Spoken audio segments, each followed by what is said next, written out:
ஓம் ஸ்ரீ குருப்யோ நமக. ஹரஹர சங்கர ஜெய ஜெய சங்கர. தெய்வத்தின் குரல் 2ஆம் பாகம்.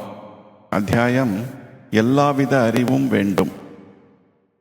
புத்தி மனஸ் இவற்றை நன்றாக உபயோகித்து இவை தம்மைத்தாமே நன்றாக சாணையில் தீட்டுகிறது போல தீக்ஷண்யமாகும்படி பண்ணிக்கொள்வது சத்திய தத்துவத்தை கண்டுபிடிப்பதற்கு ரொம்பவும் பிரயோஜனப்படும். இல்லாது போனால் லோகமெல்லாம் மாயை என்று சொல்ல வந்த ஆச்சாரியால் எதற்காக அத்தனை சாஸ்திரங்களையும் கலைகளையும் சயின்ஸ்களையும் தெரிந்து கொண்டு சர்வஜ பீட்டாரோகணம் பண்ண வேண்டும்? நியாயத்துக்கு தர்க்கம் என்றும் ஆன்வீஷிகி என்றும் பெயர்கள் உண்டு.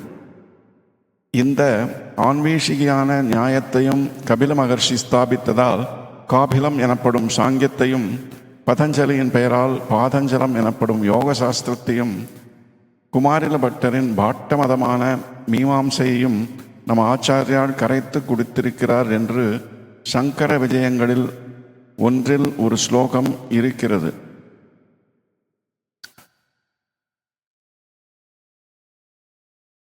அத்வைதத்தை சொல்லாத சாஸ்திரங்களும் அத்வைதத்தில் அடங்குகிறவைதான். அதனால்தான் சங்கராச்சாரியார் என்று பெயர் வைத்து கொண்டிருக்கிற நான் இந்த எல்லா சாஸ்திரங்களையும் பற்றி சொல்லிக் கொண்டிருக்கிறேன்.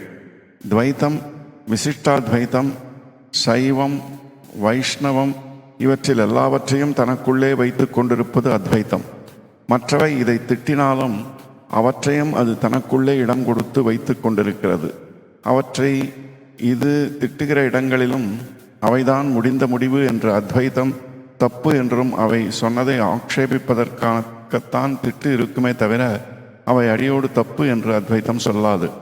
அவற்றுக்கும் எங்கே எவ்வளவு இடம் தர வேண்டுமோ அதை தரும். இத்துடன் எல்லாவித அறிவும் வேண்டும் என்ற இந்த அத்தியாயம் நிறைவு பெறுகிறது. ஓம் சாந்தி சாந்தி சாந்தி.